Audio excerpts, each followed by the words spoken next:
Star League and evil decline.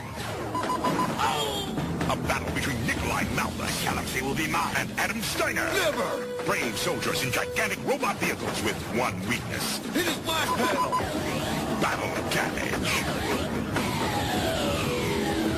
Battletech. No guts, no galaxy. Adam Steiner comes with Axeman. Other mechs sold separately.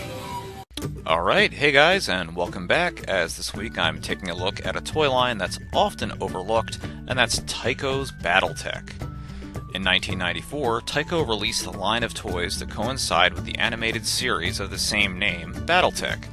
Battletech was originally a tabletop strategy game with large armored suits piloted by their drivers called mechs. The main concept was futuristic warfare set in the year 3025 for control of the galaxy with two main factions. The United Federation of Planets, known as the Star League, with their leader, Adam Steiner, uniting once sworn enemies from all corners of the galaxy to fight under the banner of the Star League against the evil clans, whose only goal is to rule the galaxy with an iron fist and destroy any who would stand in their way of total domination, led by the sinister Nikolai Malthus. This is the Inner Sphere. Thousands of planets colonized by humankind. Once it was united under the Star League, but for the last 300 years it has been consumed by savage wars. Until a new enemy appeared. Mysterious invaders known as the clans. Powerful and ruthless, they struck like lightning, attacking every sector at once. But they made one big mistake. They attacked my home planet. Now in the spirit of the Star League, ancient enemies have reunited. And we're gonna take back our galaxy.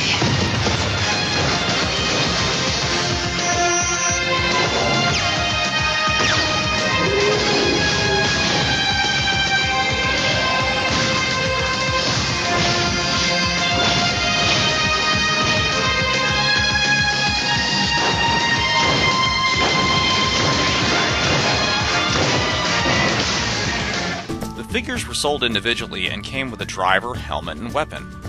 All of the different mechs had firing projectiles that, when they hit certain points on other mechs, would cause battle damage, where parts would come off or the escape pod would be ejected from the top of the vehicle with the driver inside.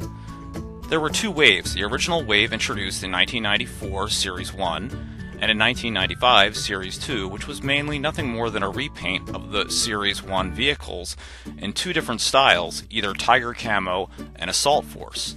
The mechs and figures released for both waves were the Axeman with Adam Steiner and Tiger Camo Axeman, the MAL-1R Mauler with Zach Hawkins and Tiger Camo variant, the BSW X1 Bushwhacker with Vulcan Rider and Tiger Camo, the Sloth with Franklin Sakamoto and Tiger Camo, the Infiltrator MKI with Adam Steiner and Tiger Camo, the BSX X2 Banshee Fighter with Franklin Sakamoto and Assault Force variant, the Thor, or otherwise known as Summoner M, with Nikolai Malthus and Assault Force version, the Hunchback 2C with Pythor and Assault Force version, and the Toad with Nikolai Malthus version 1 and 2.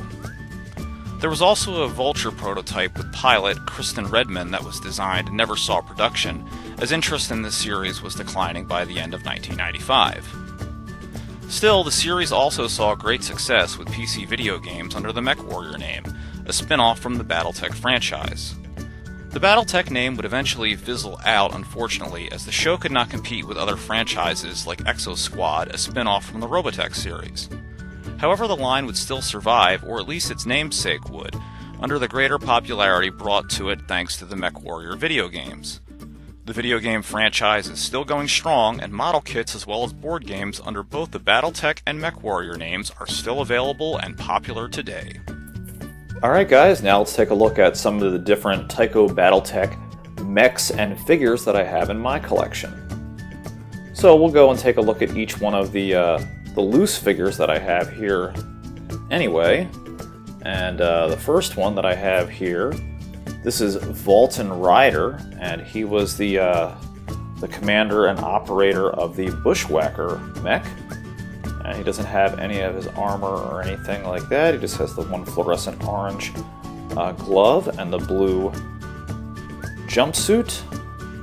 And the figures don't really have a lot of articulation. You can turn them at the heads, the arms, and the legs, but other than that, really no other articulation to speak of. They did come with a few accessories, but not all of my figures have them.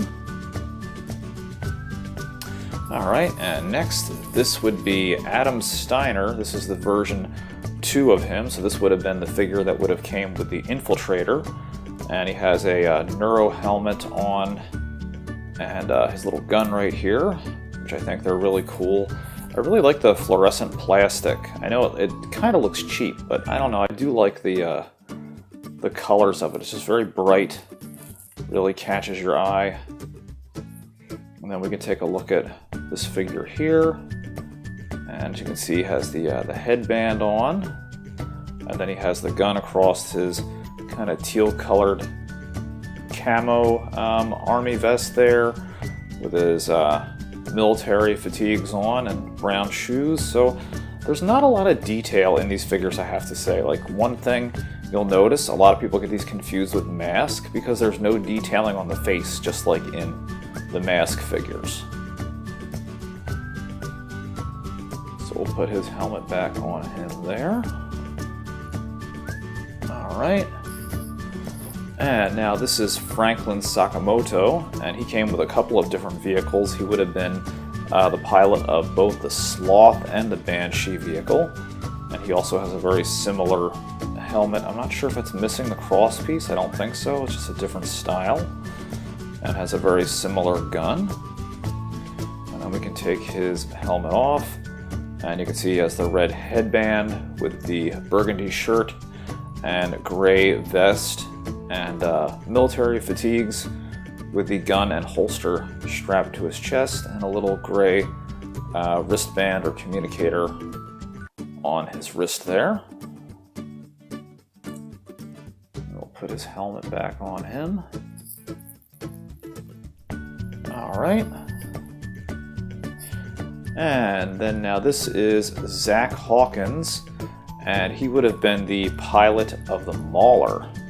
And he's a little different than most. He has a beard and a mustache, little orange toupee, same vest and gun with the holster strapped to his chest, the gray military camo fatigues, and I think he's a little bit better looking than most of the other figures because he just has more facial detail and everything to him. So kind of neat. Alright, let's move these guys off to the side a little bit, and then we'll take a look at the mechs. Oops. Okay, and now we'll take a look at this big guy here, and of course, you know that this huge one right up front, this is the Axeman. Now, I really wish that I had, obviously, the axe to go along with this, because that would go in this hand right here and that arm. Now that does move up and down. I don't know if that should stay in position or not, but on mine it does not. You can see it has kind of this weird fluorescent striping tiger marks to it. The paint work on these is really poor. It looks like somebody just took a can of aerosol and just really sloppily sprayed it on there. I mean, it kind of has a cool look, but they really do look cheap, which is a shame. There's another version of this, I believe, but that looks a lot better. So this one, it looks like somebody just did that. It doesn't even look like a toy company did it. It looks like just like a person was like, shh, let me just spray some lines on there. So don't know what happened there. I don't believe, oh, this arm does move. I didn't remember if that moved or not. So that one you can actually like kind of put in position. He's got a couple of laser blasters, cannons on the top there. The legs do have motion, where you can move them forward and back. Now, unfortunately, like I said, this guy is missing a lot of pieces.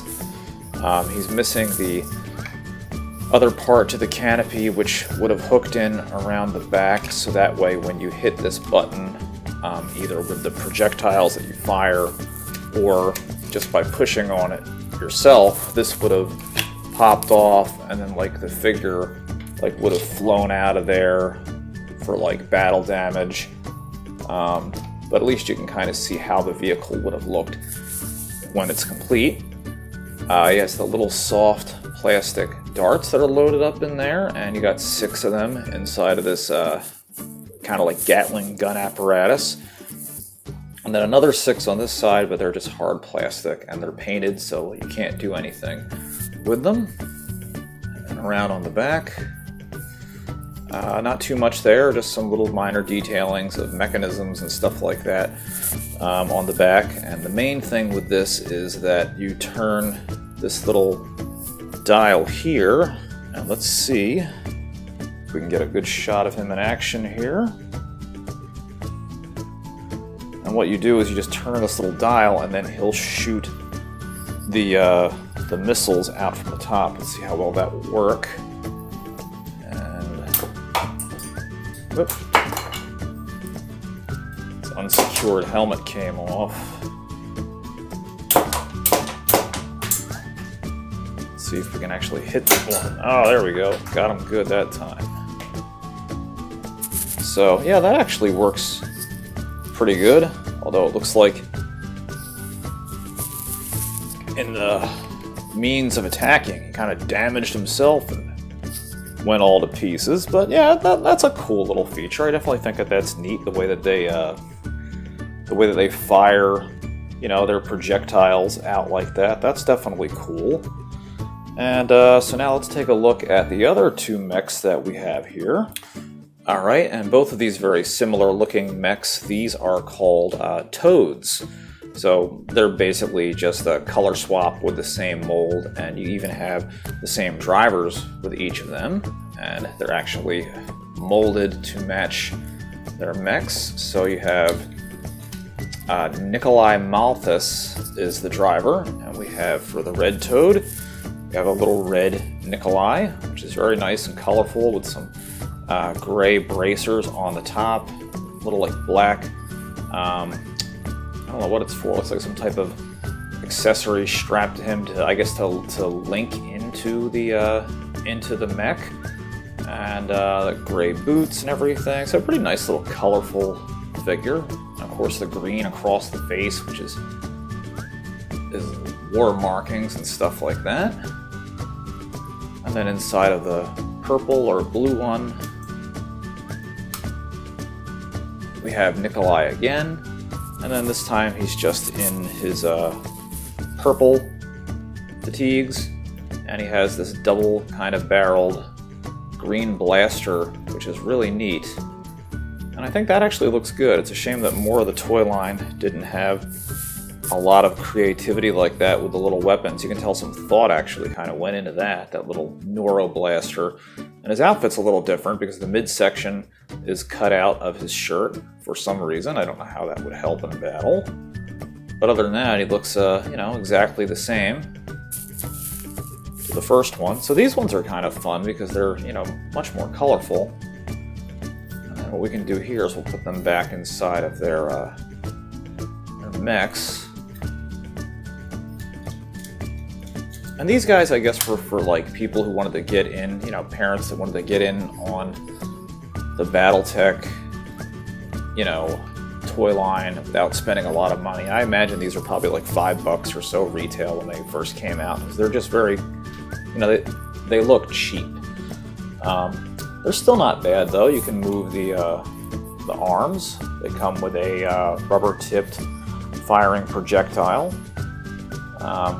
Has some little stickers on there. The color's nice. A little green.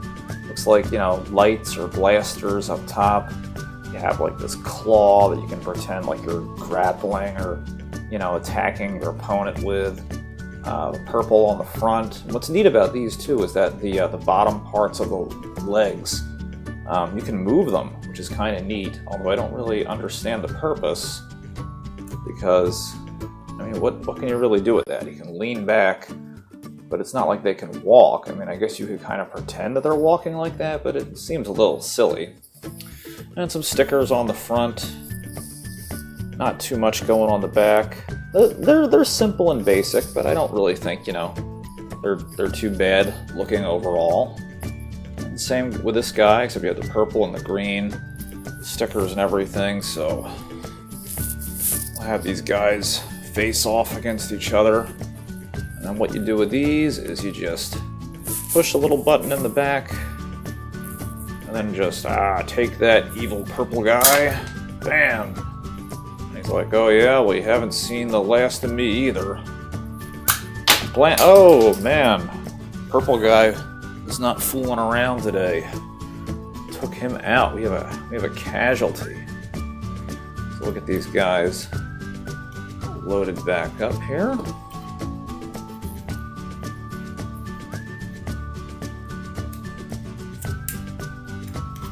So they're kind of fun. Like I don't know how I really feel about the Battletech line. I think that they're neat. They're definitely not anywhere near of the quality of like Robotech or Exo Squad or different lines like that. And you can definitely tell that's what Tyco is going for, is just kind of a cheap cash in on all that stuff there. But I think overall it's still a fairly decent line, and I hope you guys enjoyed taking a look at this little kind of forgotten toy line, the Tyco Battletech. I know a lot of people see these little figures and they don't even know what the heck they are, so I hope you guys enjoyed taking a look at this with me today, and I will see you back here next time. Take care. Hey guys, if you liked the video that you just watched, don't forget to hit that subscribe button down below, and you can follow me at Facebook at King of Retro or Twitter at #8ByteBrian. See you next time.